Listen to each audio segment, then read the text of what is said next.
Hi everyone. ఈ వీడియోలో మీరు తీసిన ఫోటోస్‌ని ఎలా enhance, brighten and skin tone improvement చేసుకోవాలో చూద్దాం. ఇప్పుడు నేను చెప్పేది గూగుల్ ఫోటోస్ అప్లికేషన్ ఉంటే చాలు ఏ మొబైల్‌లో అయినా వర్క్ అవుతుంది. మీ మొబైల్‌లో గూగుల్ ఫోటోస్ ఓపెన్ చేయండి. మీరు ఏదైతే ఫోటో ఎన్హాన్స్ చేయాలనుకుంటున్నారో ఆ ఫోటోని సెలెక్ట్ చేసుకోండి. ఎడిట్ క్లిక్ చేయండి.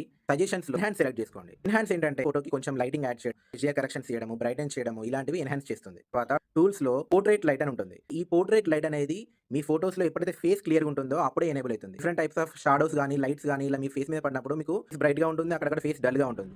ఈ పోర్ట్రైట్ లైట్ ఏం చేస్తుందంటే మీ ఫేస్ ని ఈవెన్ టోన్ తీసుకొస్తుంది. దానివల్ల మీ ఫేస్ చాలా నేచురల్ గా కనిపిస్తుంది. అందులో మీరు లైట్ కూడా అడ్జస్ట్ చేసుకోవచ్చు. నెక్స్ట్ ఫిల్టర్స్ కి వెళ్ళండి. ఫిల్టర్స్ లో మీరు ఎప్పుడైతే ఎన్హాన్స్ క్లిక్ చేశారో అప్పుడు బై డిఫాల్ట్ మీకు వివిడ్ ఫిల్టర్ అప్లై చేసి ఉంటుంది. వివిడ్ ఫిల్టర్ లో మీకు ఉన్నదానికి సాచురేషన్ కొంత పెరుగుతుంది కానీ మీ స్కిన్ టోన్ లో ఎలాంటి చేంజ్ రాదు. స్క్రాల్ రైట్ చేస్తే మీకు మెట్రో అనే ఫిల్టర్ ఉంటుంది. ఈ ఫిల్టర్ యూజ్ చేస్తే మీ స్కిన్ టోన్ అనేది చాలా బ్రైట్ గా వస్తుంది. దాన్ని అడ్జస్ట్ చేసుకోవచ్చు. ఈ మెట్రో దాని మీద క్లిక్ చేస్తే మీకు ఒక స్లైడర్ వస్తుంది. ఈ స్లైడర్ యూజ్ చేసి మీరు దాని పర్సెంటేజ్ ని అడ్జస్ట్ చేసుకోవచ్చు. ఈ 3 సింపుల్ స్టెప్స్ యూజ్ చేసి మీ ఫోటోని చాలా బాగా ఎన్హాన్స్ చేసుకోవచ్చు. మీరే ఇప్పుడు తేడా గమనించొచ్చు. ఒరిజినల్ ఫోటోకి ఇప్పుడు నేను ఎడిట్ చేసిన ఫోటోకి.